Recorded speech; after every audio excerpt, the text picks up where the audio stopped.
Hello বন্ধুরা, আশা করি সবাই ভালো আছেন। সবাইকে শুভেচ্ছা। আজকে আমি আমাদের এক্সারসাইজ ফিজিওলজির ওয়াটার, মিনারেল, স্পোর্টস ড্রিংকস অথবা ফ্লুইড রিপ্লেসমেন্ট এটা নিয়ে আলাপ করব। এটা কোনো লেকচার না, এটা জাস্ট আমাদের মধ্যে আলাপই বলতে পারেন। কারণ আমিও সেকেন্ড ইয়ারেই, but that is second prof পরীক্ষার জন্য অপেক্ষা করছি। আপনারা জানেন যে এখন লকডাউন চলতেছে মোটামুটি অঘোষিত, এবং আমাদের পরীক্ষাও পিছিয়ে যাচ্ছে। সো এই সময় একটু চেষ্টা করেছি আমাদের এক্সারসাইজ ফিজিওলজির একটা পার্ট নিয়ে, যে স্পোর্টস ড্রিঙ্ক, এটা আমাদের কোশ্চেন এটা আসে।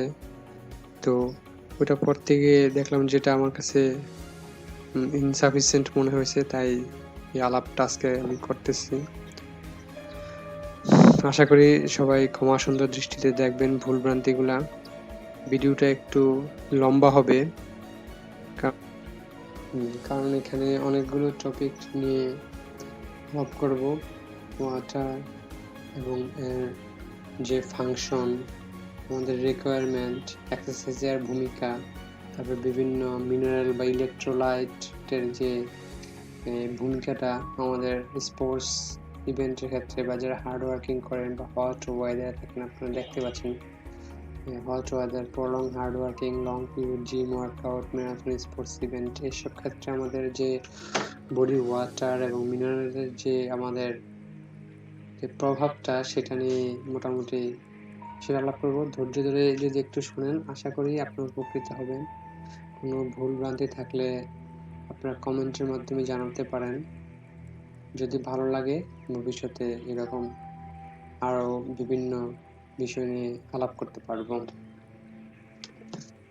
ফার্স্ট অফ অল, আমাদের বডি ওয়াটার নিয়ে একটু কথা বলতে চাই। আমাদের বডির 40-70% হলো ওয়াটার, এবং এই ওয়াটারটা বেরি করার কারণ হলো এটা এজ, জেন্ডার এবং বডি কম্পোজিশনের উপর নির্ভর করে। যেমন আমাদের মাসেলে 65-75% কন্টেন্ট করে হলো ওয়াটার, আর ফ্যাটি টিস্যুতে বা এডিপোজ টিস্যুতে 10% থাকে ওয়াটার। সো যাদের বডিতে মাসেল বেশি তাদের ওয়াটার বেশি থাকবে, আর যাদের বডিতে ফ্যাট বেশি তাদের বডিতে ওয়াটারের লেভেলটা কম থাকবে। আর এই যে ওয়াটার এর যে এখানে আপনারা একটা গ্রাফ দেখতে পাচ্ছেন, সেখানে দেখা যাচ্ছে আমাদের টোটাল বডি ওয়েটের 53% ইন অ্যাভারেজ যদি ওয়াটার হয়, তার ইন্টারসেলুলার 30%, এক্সট্রাসেলুলার 23%, এর মধ্যে আবার এক্সট্রাসেলুলারটা ইন্টারস্টিশিয়াল 19% এবং প্লাজমাতে 4% থাকে, 4% ওয়াটার থাকে। আর নেক্সট স্লাইডে যাই, দেখা যায় এখানে কিছু ওয়াটার নিয়ে কিছু টার্মিনোলজি আছে: হাইপার হাইড্রেশন, ইউহাইড্রেশন, হাইপোহাইড্রেশন, ডিহাইড্রেশন এবং রিহাইড্রেশন। এবং এগুলো কোনটা কাকে বলে এখানে সুন্দর করে দেওয়া আছে। Euhydration normal daily water variation, আর hyperhydration new steady state of increase water content, hypohydration is steady state of decreased water content. Dehydration is the process of losing water either from hyperhydration state to euhydration, or euhydration is downward to hypohydration. A rehydration process of gaining water from hypohydrated state towards euhydration. আমাদের daily যে ইউহাইড্রেশন variability, এটা 0.2% body মাসের টেম্পারেচারের কারণে ওঠানামা করতে পারে, এবং hit এবং এক্সারসাইজের কারণে 0.5% ওঠানামা করতে পারে। আর প্লাজমা ভলিউম লেভেল, ব্লাডের ভলিউম লেভেল 0.6% ওঠানামা করতে পারে যে কোনো কন্ডিশনে। আমি একটু ওয়াটারের ফাংশন সম্বন্ধে একটু বলে নিই। এটা আপনারা সবাই জানেন যে ওয়াটার ছাড়া লাইফ পসিবল না। এবং আমরা যদি ওয়াটার যদি আমরা ইনটেক না করি উইদাউট ওয়াটার, আমাদের উইদিন 1 ডেজের মধ্যে আমরা মারা যেতে পারি, এটা ইন সার্টেন কন্ডিশন। বাট এখন ওয়াটারটা আমাদের বডিতে কিভাবে কাজ করে, এটা আমাদের বডিতে বিভিন্ন নিউট্রিয়েন্টস, বিভিন্ন গ্যাসটা ট্রান্সপোর্ট এবং রিয়েক্টিভ মিডিয়াম হিসাবে কাজ করে, ডিফিউশনে এটা হেল্প করে, এবং আমাদের যে বায়োকেমিক্যাল যত রিয়াকশনগুলো আছে এগুলা ওয়াটার রিলেটেড। তারপরে ওয়াটার বিভিন্ন আমাদের অর্গানের মুভিংয়ে কাজ করে, যেমন লাং, হার্ট, ইন্টেস্টাইন এবং চোখের যে মুভমেন্ট, এটা আমাদের বডিতে যত মানে নিউট্রিয়েন্টস এন্ড গ্যাসেস আছে এগুলা ট্রাভেল করে যে একুয়াস সলিউশন বা ওয়াটারের যে সলিউশন আছে সেটার মাধ্যমে, এবং ওয়াস্ট প্রোডাক্ট বডি থেকে লিভ করতেছে ওয়াটারের মাধ্যমে। ওয়াটারের মাধ্যমে, যেমন এটা আবার ইউরিন এবং ফেসেস এর মাধ্যমে আমাদের বডি থেকে এটা লিভ করতে। তাছাড়া ওয়াটার আমাদের বডির যে হিট আছে এবং হিটটাকে মেনটেন করতেছে, হিট টেম্পারেচারটাকে রেগুলেশন করতেছে আমাদের এই ওয়াটার, এবং আমাদের যে হোমিওস্টেসিস এটাকেও মেনটেন করতেছে আমাদের এই ওয়াটার। এখন আসা যাক আমাদের বডিতে কি পরিমাণে ওয়াটার আমরা ইনটেক করি। এটা ইন জেনারেল আমাদের বডিতে ঠিক আছে, ইন জেনারেল আমাদের বডিতে প্রতিদিন আপনারা সেডেন্টারি লাইফ যারা লিড করতেছি বা লিটল ওয়ার্ক করতেছি তাদের জন্য আমাদের বডিতে প্রতিদিন টোটাল 2550 ml ওয়াটার ইনটেক করতে হয়, এবং এই পরিমাণে আমাদের আউটপুটও হয়ে যায়। কিন্তু কেউ যদি ওয়ার্ম এবং হিউমিড এনভায়রনমেন্টে কাজ করে একটি পার্সন, তাহলে তার ওয়াটারের যে রিকোয়ারমেন্টটা এটা 5 থেকে 10 লিটার পর্যন্ত বেড়ে যেতে পারে। 5 থেকে 10 লিটার পর্যন্ত বেড়ে যেতে পারে যারা ওয়ার্কার বা ম্যারাথন রানার, এদের ক্ষেত্রে আবার এখানে একটা নর্মাল দেওয়া আছে যে আমাদের লস হচ্ছে ডেইলি ওয়াটার আউটপুটটা। এখানে আউটপুট দেখা যাচ্ছে 6300 ml পার ডে। এটা হলো এক্সারসাইজ বা হট ওয়েদার কিরকম, এটা ইন জেনারেল একটা দেওয়া আছে, জেনারেল একটা এভারেজ একটা হিসাব দেওয়া আছে। আর এখানে দেখতে পাচ্ছি আমরা যে আমাদের বডিতে যে ওয়াটার আমরা ইনপুট করব সেটা আমাদের 3টা মাধ্যমে হবে, ফুড, ফ্লুইড এবং মেটাবলিজম। আমাদের ফুডের মাধ্যমে যদি আমরা ড্রাই ফুড খাই সেক্ষেত্রে আমাদের ওয়াটার ইনটেকটা কম হবে, যেমন চিজ, বাটার, চকলেট এই ধরনের খাবার খেলে আমাদের ওয়াটার ইনটেকটা কম হবে। বাট আমরা যদি রসালো ফল বা আপনার লিফি গ্রিন ভেজিটেবল এগুলো বেশি খাই তাহলে দেখা যাবে যে আমাদের ওয়াটার ইনটেকটা বেশি হবে। আর মেটাবলিজমের মাধ্যমে আমাদের বডিতে প্রতিদিন 350 ml ওয়াটার আমরা আমাদের ভিতরে প্রডিউস হচ্ছে বিভিন্ন বায়োকেমিক্যাল রিয়াকশনের কারণে, মেটাবলিজমের কারণে। আর আমরা ওয়াটার লস করছি দেখুন ইউরিন, ফেসেস, স্কিন এবং লাংয়ের মাধ্যমে। তো ওয়াটার নিয়ে আমরা বেশি কিছু না বলি, এ পর্যন্ত থাক। এখন আমরা আমাদের বিভিন্ন হট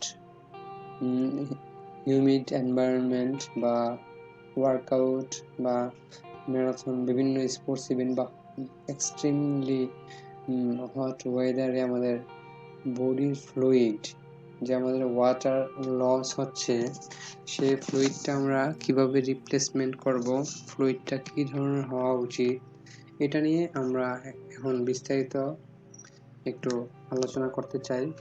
বিস্তারিত ওরকম বিস্তারিত না, মানে হালকা পাতলা আলাপ করতে চাই। তো এখন আমরা যদি continuous without taking any fluid আমরা হট ওয়েদারে থাকি, বা আমরা যদি লং এক্সারসাইজ করতে থাকি কিন্তু কোনো আমাদের যে বডি থেকে যে ডিহাইড্রেট হচ্ছে, এই যে আমাদের বডি থেকে যে পানি বের হয়ে যাচ্ছে, ঘাম হচ্ছে, হ্যাঁ, এবং এর মাধ্যমে যে লসটা হচ্ছে সেটা যদি আমরা রিপ্লেনিশ না করি, তাহলে আমাদের কি হতে পারে, বা আমরা যদি ফ্লুইড প্রোটোকল বা নিয়ম মতো যদি আমরা এটা না করে থাকি আমাদের ফ্লুইড রিপ্লেসমেন্টটা, সেক্ষেত্রে আমাদের কি ধরনের প্রভাব পড়তে পারে সেটা নিয়ে একটু আলাপ করতে চাই। এখন আমাদের বডিতে কেন আমাদের ওয়াটারটা লস হচ্ছে, সেটার কারণ হলো আমাদের বডিতে মাসেল যখন ওয়ার্ক করে তখন 20 to 25 টাইমস এটা প্রডিউস করতে পারে, হিট প্রডিউস করতে পারে। এবং এই যে ইন্টেন্স হিট এবং ওয়েদারের থেকে যে আমাদের হিট বডিতে ঢুকতেছে বা বডি হিট লস করতে পারছে না, এইটা আমাদেরকে বডি থেকে বের করতে হবে আমাদের বডির হোমিওস্টেসিস ঠিক রাখার জন্য। এটা আমাদের যে থার্মাল টেম্পারেচার রেগুলেটরি সেন্টার আছে, সেটাই আমাদের বডি থেকে হিটটা বের করতে চাইবে, এবং এর জন্য আমাদের ভ্যাসোডাইলেশন হয়ে প্রচুর পরিমাণে সোয়েটিং হবে, এবং সোয়েটিং এর মাধ্যমে আমাদের বডি থেকে হিটটা বের হয়ে যাবে। কিছু বের হবে আমাদের ভ্যাপারের মাধ্যমে, কিন্তু আমাদের সোয়েটিং এর মাধ্যমে ম্যাক্সিমাম হিটটা বের হয়ে যাবে। এবং সোয়েটিং এর মধ্যে যখন টেম্পারেচার বের হয়ে যাবে, তখন যদি আমরা আমাদের বডিতে যদি আমরা ফ্লুইড ইনটেক না করি, তখন কি হবে, বডি আমাদের ডিহাইড্রেট হয়ে যাবে, এবং আমাদের বডির যে পারফরমেন্স বা আমাদের যে ভিতরের বায়োকেমিক্যাল যে রিয়াকশনগুলা বা আমাদের হোমিওস্টেসিস, এটা ঠিক থাকবে না, এবং এটা আলটিমেট আমাদের ডেথের দিকে নিয়ে যাবে। যেমন যদি আমাদের 10% যদি ওয়াটার লস হয় বডির, তাহলে আমাদের এটাকে বলা হয় ডিহাইড্রেশন। ডিহাইড্রেশন হলো 10% লস হলে ডিহাইড্রেট হয়ে যাবে। আর যদি কারো 20% লস হয়ে যায়, তার মানে তার এখানে ডেথ নিশ্চিত, আলটিমেটলি সে ডেথ হবে তার। এটাই হলো সায়েন্স, এবং এই জন্য ওয়াটারটা এখানে গুরুত্বপূর্ণ। ওয়াটার আমাদেরকে রিপ্লেনিশ করতেই হবে, এবং এই রিপ্লেনিশ করার জন্য আমাদের স্পোর্টস ড্রিঙ্কটা হইতে হবে এরকম যে এটা আমরা যখন এটা পান করব যাতে সাথে সাথে আমাদের এটা অ্যাবজর্ব হয়ে যায়, অ্যাবজর্ব যেন কুইক হয়, এরকম হতে হবে আমাদের ড্রিঙ্কটা।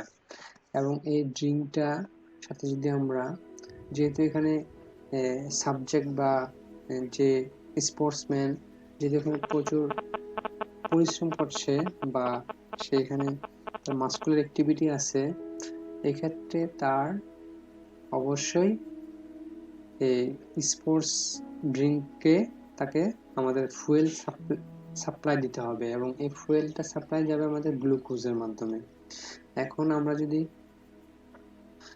স্পোর্টস ড্রিঙ্কে গ্লুকোজ দেই, সেটা আরেকটা বেনিফিট আছে, যেমন এটা আমাদের ওয়াটারটাকে গ্লুকোজের সাথে মিলে খুব দ্রুত অ্যাবজর্ব করতে পারে, আমাদের স্টোমাক থেকে খুব দ্রুত এমটি হয়ে যাবে, আমাদের বডিতে চলে যাবে। আর স্পোর্টস ড্রিঙ্কটার প্রোটোকলটা হলো আপনি যখন এক্সারসাইজ শুরু করবেন তার আধা ঘন্টা আগে আপনাকে 250 ml ড্রিঙ্কস আপনাকে নিতে হবে, এবং যখন আপনি ইভেন্ট শুরু করলেন প্রতি 15 মিনিট পর পর আপনাকে এই ড্রিঙ্কসটা নিতে হবে বা ফ্লুইডটা আপনাকে নিতে হবে। যদি আপনি ফ্লুইডটা না নেন 15 মিনিট পর পর, তাহলে আপনি মানে কি ঘটে এখানে, আপনি মনে করেন নিলেন না, কিন্তু আপনি তখন কিন্তু আপনি ডিহাইড্রেট আপনি বুঝতে পারবেন না, কিন্তু নিলেন না, আপনার ওয়াটার লসেস থাকলেও এবং আপনার বডিতে যে অসমো রিসিপ্টর আছে, অসমো রিসিপ্টর আপনাকে যখন ব্রেনে খবর পাঠাবে তখনই আপনি জানতে পারবেন যে আপনি ডিহাইড্রেট হয়েছেন। তার মানে কি, আপনি যখন জানতে পারবেন যে ডিহাইড্রেট হয়েছেন তখন তো আপনার অলরেডি বডির পারফরমেন্স কমে যাবে। সো আমাদের ডিহাইড্রেট হওয়ার আগে এটা আমাদেরকে ফ্লুইড রিপ্লেসমেন্টটা করতে হবে, ডিহাইড্রেটটা করে রাখতে হবে যাতে আমরা ডিহাইড্রেট না হয়ে যায়। ডিহাইড্রেট হয়ে গেলে তো অলরেডি পারফরমেন্স কমে যাবে। স্পোর্টসম্যানদের যদি পারফরমেন্স কমে যায় তখন তো সে তার অ্যাচিভমেন্টে যেতে পারবে না। সো আমাদেরকে ডিহাইড্রেট হওয়ার আগেই এটা নিতে হবে। আর এই ফ্লুইডটার প্রোটোকল হলো, আরেকটা প্রোটোকল হলো যে আমাদের যে কার্বোহাইড্রেট যে আমরা দিব, হ্যাঁ, এই কার্বোহাইড্রেটটা কতটুকু হবে? কার্বোহাইড্রেট হতে হবে নট মোর দেন 10%। যেমন এক লিটার পানিতে আপনি 100 গ্রাম গ্লুকোজ দিতে পারেন হাইয়েস্ট। এর বেশি দিলে আপনার বডি থেকে কুইক এমটি হবে না। কেন হবে না? অসমোটিক প্রেসার, যে অসমোটিক প্রেসারের যে একটা ব্যাপার আছে, ঘনত্ব, ড্রিঙ্কসের ঘনত্বের কারণে তখন সে এমটি হবে না কুইক। তাছাড়া আরেকটা ব্যাপার আছে এখানে, যে আমরা কার্বোহাইড্রেট দেব সেটা হতে হবে শর্ট চেন, যেমন গ্লুকোজ, ফ্রুক্টোজ, সুক্রোজ এই ধরনের শর্ট চেন হতে হবে, বা 6 চেন পর্যন্ত হতে পারে। 6 চেন মানে মাল্টি, যে একটা 6 চেনের কার্বোহাইড্রেট পর্যন্ত হাইয়েস্ট হতে পারবে, আর বেশি হতে পারবে না। আর আপনার আমাদের বডি থেকে তো লবণও বের হয়ে যাচ্ছে, যেটা আমাকে বলে ইলেকট্রোলাইট, সোডিয়াম ক্লোরাইড, সেটাও কিন্তু আমাদের ঘামের মাধ্যমে বের হয়। এখন যদি কেউ যদি কুইক ঘামে তাহলে তার ইলেকট্রোলাইট কম লস হবে, আর কেউ যদি স্লোলি ঘামে তাহলে তার ইলেকট্রোলাইট বেশি লস হবে। এটা হলো আপনার গাইজন হলের থেকে এটা রেফারেন্স আছে। তো এই যে লস হচ্ছে, কেউ যদি 1 ঘন্টার বেশি তার ইভেন্ট বা তার হিউমিড কন্ডিশনে বা ওয়ার্কআউট, জিম ওয়ার্কআউট বা এক্সারসাইজ বা কাজ যেটাই বলেন, যদি 1 ঘন্টার বেশি তার সেভারাল আওয়ারের জন্য এটা লাস্টিং করে, তাহলে 1 ঘন্টা পরে তাকে স্পোর্টস ড্রিঙ্কে 2.5 ml বা হাফ টিস্পুন লবণ, সোডিয়াম ক্লোরাইড অ্যাড করতে হবে পার লিটার ফ্লুইডে। তাহলে সে আর হবে না, ইলেকট্রোলাইট ইমব্যালেন্স তার এখানে হবে না। ইলেকট্রোলাইটটা খুব গুরুত্বপূর্ণ, সেটা নিয়ে আমি এখনই বলছি। ইলেকট্রোলাইটটা হলো যে আপনি যদি মানে অ্যাক্লিমেটাইজ না হন, মানে এক্সারসাইজের সাথে যদি আপনি যদি প্র্যাকটিস করা না থাকে, যে আপনি রেগুলার আপনি ঘামতেছেন বা রেগুলার কাজ করতেছেন, স্পোর্টস ইভেন্টে যাচ্ছেন, আপনি যদি অ্যাক্লিমেটাইজ না হন, আপনি যদি প্রচুর ঘাম বডি থেকে বের করতে না পারেন, আপনার যারা স্পোর্টসম্যান এদের হলো প্রতি ঘন্টা 1 লিটার করে তাদের বডি থেকে পানি বের হবে। হ্যাঁ, সর্বোচ্চ 12 লিটার পর্যন্ত হয়, সোয়েটিং হয়। তো এই যে 1 লিটার পর্যন্ত পানি বের হয়ে যাচ্ছে বডি থেকে, এটা সবাই পারে না 1 লিটার করে পানি বের করতে সোয়েটিং এর মাধ্যমে। তো সেই ক্ষেত্রে 1 লিটার যেভাবে লস হোক, এই লসটা 1 লিটার করে পারে না সবাই। যারা অ্যাক্লিমেটাইজ বা যারা ট্রেন্ড ওরাই পারে। তো যারা পারে না ওদের ক্ষেত্রে কি ঘটে? ওদের ক্ষেত্রে ওরা পানি লস করতেছে এবং পানি রিপ্লেনিশ করতেছে, ওয়াটার রিপ্লেনিশ করতেছে, কিন্তু সে বের করতে পারতেছে না ওই পরিমাণে। তখন কি হয়? তার ভিতরে হাইপার হাইড্রেশন হয়। ঠিক আছে, তার এখানে হাইপার হাইড্রেশন হয়ে যায়, ওয়াটার লেভেল বডিতে বেড়ে যায়, ওয়াটার লেভেল বেড়ে গেলে তো যে পরিমাণ সোডিয়াম আমাদের বডিতে আছে বা আমাদের ইলেকট্রোলাইট আছে, এটার তো এটা কনসেন্ট্রেশনটা কমে যাবে।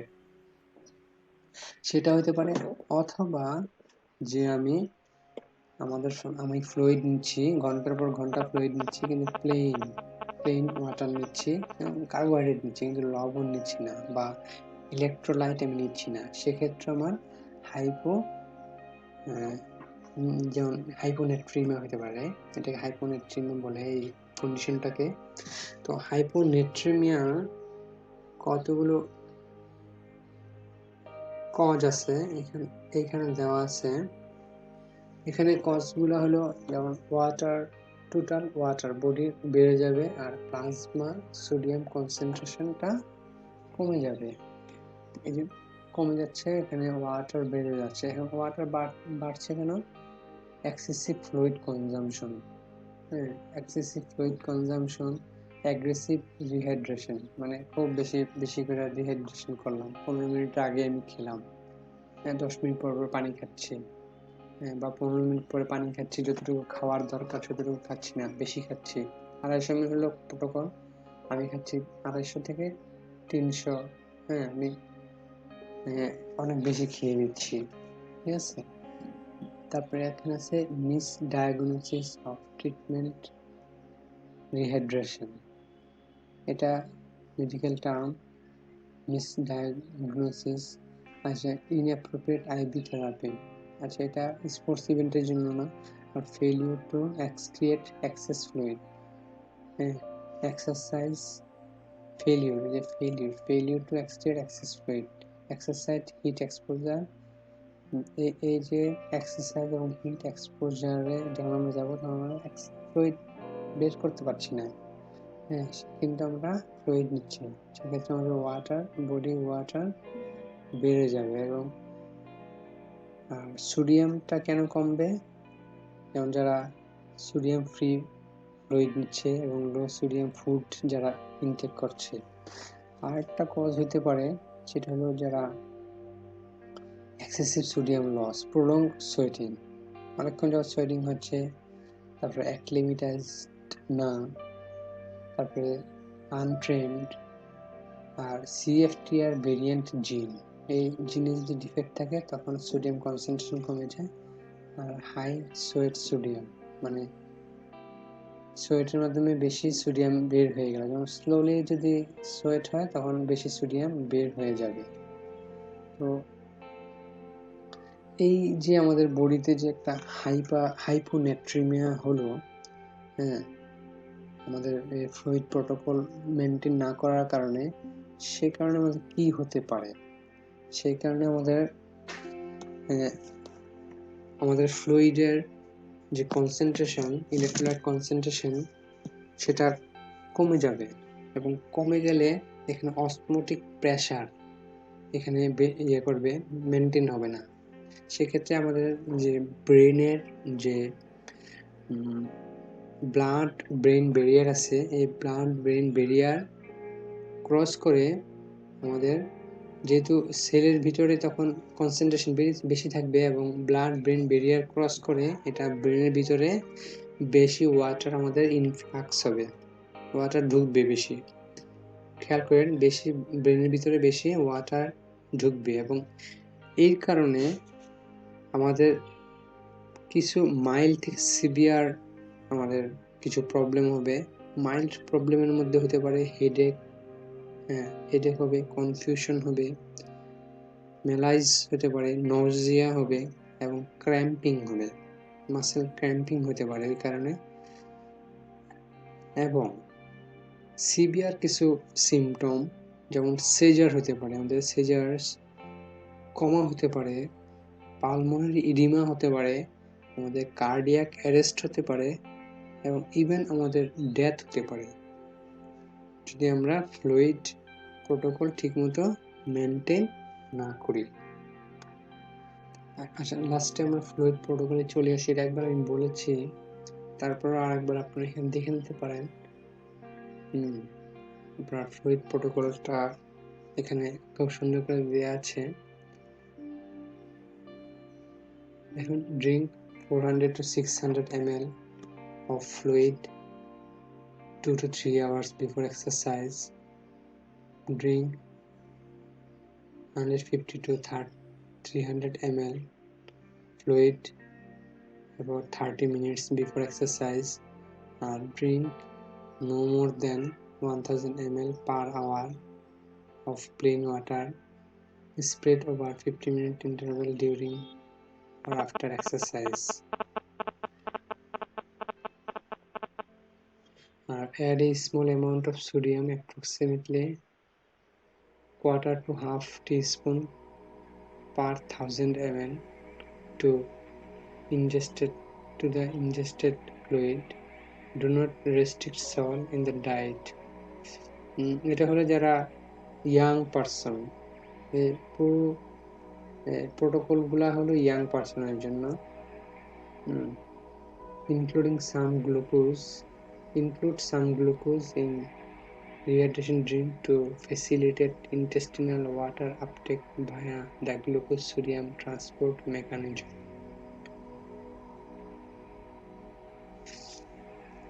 এই ছিল মোটামুটি আমাদের আজকের যে স্পোর্টস ড্রিঙ্ক নিয়ে আলাপচারিতা।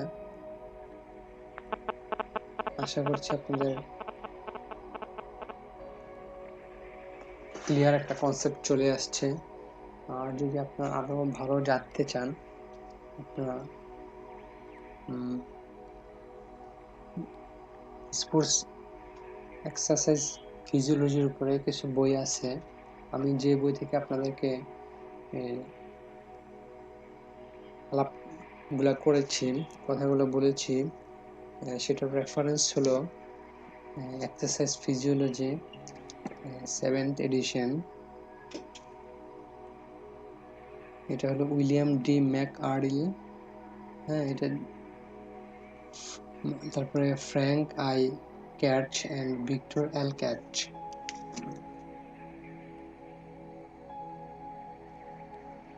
বইটার নাম হলো, আবার বলছি, এক্সারসাইজ ফিজিওলজি 7th এডিশন। আরেকটা বই আমি এখানে ফলো করেছি, সেটা হলো illustrated principal of exercise physiology. So আজকে পর্যন্ত থাক।